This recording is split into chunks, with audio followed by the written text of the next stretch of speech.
1490 WLCX, real news and great conversation for La Crosse.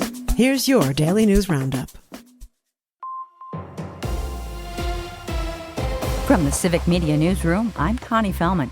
One person is recovering after a shooting at the Oneida Casino and Hotel early Saturday morning. Authorities say the victim was shot in the back and suffered serious but non-life-threatening injuries. Casino security identified the suspect's vehicle, which was later stopped by Brown County Sheriff's deputies on Highway 172. The male suspect was taken into custody and could face charges, including attempted first-degree intentional homicide. Officials say the suspect is a family member of the victim. One person was killed and 3 others injured in a 2-vehicle crash in Fond du Lac County's town of Auburn Sunday morning. Sheriff's deputies say a passenger in one of the vehicles called 911 just before 8 a.m. to report the crash. The preliminary investigation found that a 21-year-old Campbellsport man failed to yield at an intersection, crashing into a car going through the crossing. The driver of that car, a 68-year-old Kewaskum woman, died after being taken to the hospital. Deputies arrested the 21-year-old driver on suspicion of homicide by intoxicated use of a motor vehicle. He was booked into the Fond du Lac County Jail. 2 passengers were also injured in the crash. Wisconsin is bringing back a way to reduce prison sentences, and Governor Tony Evers has picked 8 members for a review board. The group brings experience from law enforcement, the courts, and victim services, along with someone who was formerly incarcerated.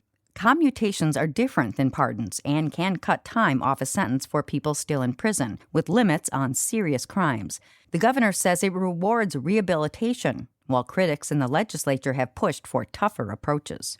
A Western Wisconsin woman is the new Miss Wisconsin.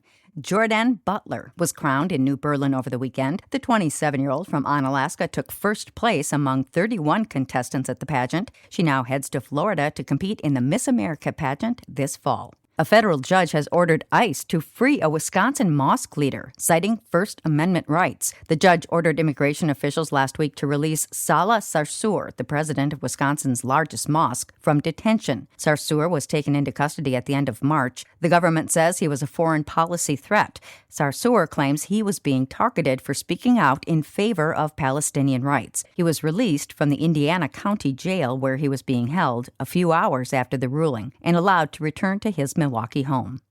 A police chief is facing charges after a crash Friday night in Monroe. Authorities say Darlington Police Chief Sivan Conway's vehicle left the roadway, struck a retaining wall, and was driven away despite sustaining heavy damage. Conway was injured in the crash and later arrested for first offense OWI. Additional citations include hit and run, failure to notify law enforcement of an accident, inattentive driving, and improper lane deviation. Conway is expected to appear in court at a later date, and Monroe police are leading the investigation.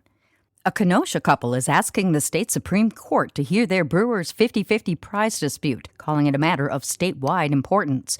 The couple held the winning ticket worth $13,000 from a game in 2023. Officials say they did not meet the time requirements to claim their prize according to the rules, and they selected a new winning ticket. The couple sued, but circuit and appeals courts have sided with the Brewers. If the Supreme Court votes to take the case, a months-long review process will begin. We had the longest day of the year to celebrate Dad yesterday. Father's Day fell exactly on the summer solstice this year, something that only happens once every 5 or 6 years, making it a double special occasion. And that's your state news update. I'm Connie Fellman for Civic Media News. From worst to first. Hi, I'm Mike Clemens with sports. Racing, 24-year-old Christian Lundgaard from Denmark went from last place after the first lap to taking the checkered flag at Road America in Elkhart Lake, Wisconsin, winning the IndyCar Grand Prix race. Christian, at the end of lap 1, did you think you'd be standing here today? I knew we had a chance. I knew how this race panned out last year, and to turn this around, I got to thank the team for that. It's Lundgaard's 3rd career win, his 2nd this year. Baseball, the Brewers in Cincinnati tonight to take on the Reds. The Crew remains in first place after beating the Braves Sunday 9-4 in Atlanta. Lefty Robert Gasser getting his first win in 2 years after going through Tommy John surgery. In today's game doesn't mean you pitched great or you didn't, but for Gas to give us 6 the way he did and get stronger as the game went on, we challenged him after the 1st and 2nd inning. We challenged him, and he took it well, and he did a good job. That's Brewers manager Pat Murphy with Sports. I'm Mike Clemens. It is going to be mostly sunny today with a high right around 76 this afternoon. Tonight, mostly clear. We're going to drop into the low 50s for an overnight low. Tomorrow, sunshine, maybe a shower or isolated thunder shower later in the day with a high in the mid to upper 70s. I'm meteorologist Sean Cable.